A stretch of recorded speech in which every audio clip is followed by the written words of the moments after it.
Friends, जैसा कि आप सभी जानते हैं, हम राजस्थान की बहुत ही इम्पोर्टेंट क्वेश्चन सीरीज कर रहे हैं। उसके अंतर्गत हम राजस्थान की कृषि एवं फसलों से संबंधित कुछ क्वेश्चन कर रहे हैं। तो देखिए, राजस्थान के दक्षिण पूर्वी पहाड़ी क्षेत्रों में आदिवासियों द्वारा की जाने वाली कृषि को हम क्या कहते हैं?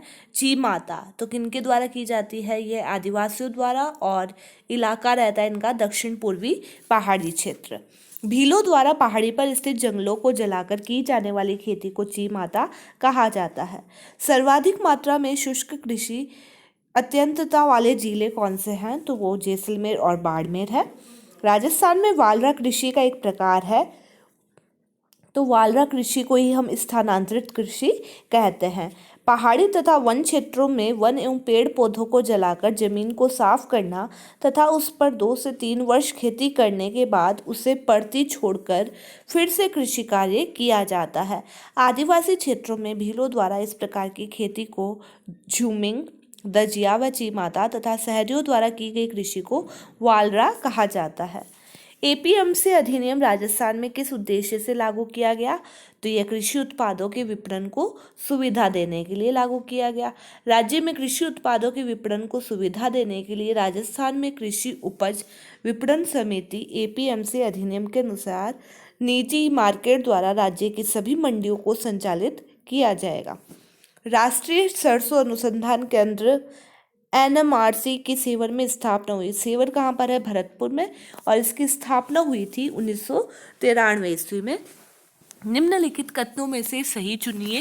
राजस्थान में खरीफ तिलहनों में मूंगफली, तिल, सोयाबीन तथा अरंडी शामिल है, तो एकदम सही है। और राजस्थान में रबी तिलहनों में राई, सरसों, तारामीरा तथा अलसी शामिल है, तो ये भी एकदम सही है। राजस्थान के किस क्षेत्र में केंद्रीय शुष्क क्षेत्र शोध संस्थान द्वारा आर्थिक रूप से उपयोगी झुग्गी एवं शाकों के मानकीकरण, संरक्षण एवं संवर्धन तकनीकों पर प्रोजेक्ट किया जा रहा है? तो वो है जैसलमेर क्षेत्र।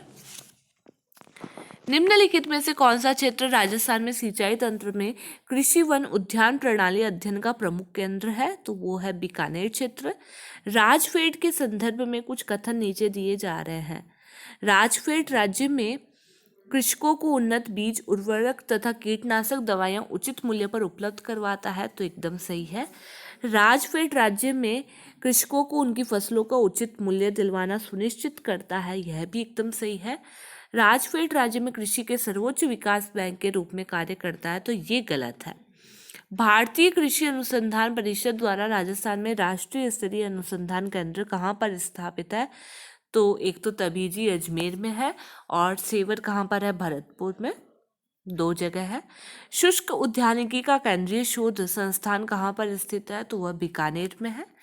निम्न सूचियों को सुमेलित कीजिए। एक तरफ शोध केंद्र है, दूसरी तरफ उसके स्थल है। तो धनिया जो अजमेर एकदम सही है, घोड़ा बीकानेर एकदम सही है, सरसों भरतपुर एकदम सही है, और भेड़ टोंक ये भी एकदम सही है। राजस्थान कृषि प्रतिस्पर्धा परियोजना वर्ष 2012-13 में प्रारंभ की गई। इस परियोजना पर मुख्य जोर दिया गया सिंचित जल के कुशल उपयोग पर। राजस्थान में सुनहरी क्रांति का संबंध है, तो बागवानी उत्पादन से है। सुनहरी क्रांति का संबंध बागवानी उत्पादन से है। सुनहरी क्रांति फलों के उत्पादन से संबंधित है। राष्ट्रीय बागवानी मिशन 2005-6 में फलों के बगीचों, बीजों के विकास के लिए शुरू किया गया था। भारत में बागवानी उत्पाद जीडीपी में 31% योगदान देता है। भारत सब्जी और फल उत्पादन में विश्व में दूसरा स्थान रखता है। राजस्थान के किस जिले में वहाँ के फसली क्षेत्र के 20% से अधिक भाग पर गेहूं की कृषि की जाती है? वह है हनुमानगढ़। तो धन्यवाद दोस्तों। यदि आपको मेरा वीडियो अच्छा लगा तो प्लीज़ इसे लाइक कीजिए, चैनल को सब्सक्राइब कीजिए और इस सीरीज के साथ में जुड़े रहिए। Thank you.